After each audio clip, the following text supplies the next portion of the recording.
છે। રાજકોટ જિલ્લાના ઉપલેટામાં બજરંગ દળ અને વિશ્વ હિન્દુ પરિષદ દ્વારા મામલતદારને આવેદન પત્ર પાઠવાયું।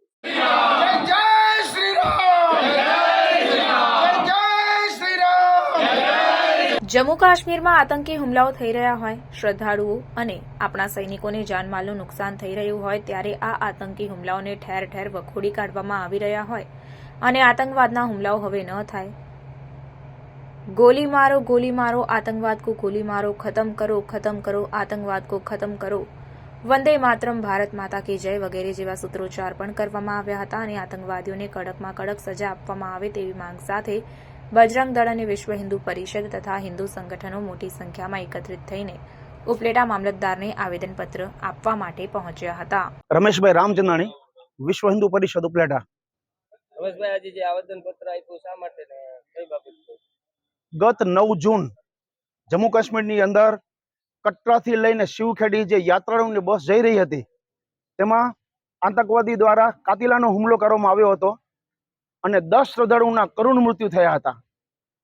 આ દિવસે સાંજે ભારત સરકારની શપથવિધિ થઈ રહી હતી ત્યારે આ કાતિલાના હુમલાની અંદર 10 શ્રદ્ધાળુઓના જે મૃત્યુ થયા છે, ઉપલેટા વિશ્વ હિન્દુ પરિષદ, બજરંગ દળ અને સમગ્ર હિન્દુ સમાજ આ ઘટનાને સખત શબ્દોમાં વખોડી કાઢે છે।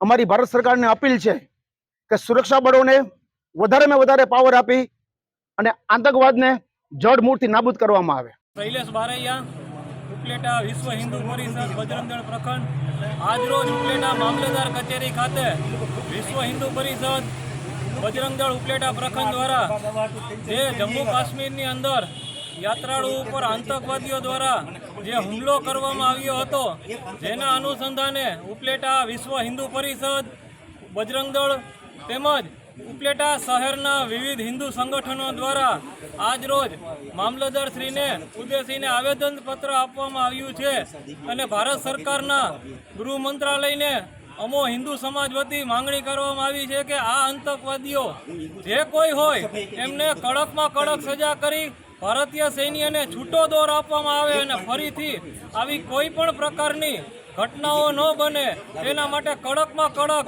સજાઓ કરવામાં આવે। જરૂરિયાત પડે તો સ્પેશિયલ એના માટે ફોર્સની રચના કરી આવા જે કોઈ ત્રાસવાદીઓ સંગઠનો છે એમનો સફાયો કરવામાં આવે।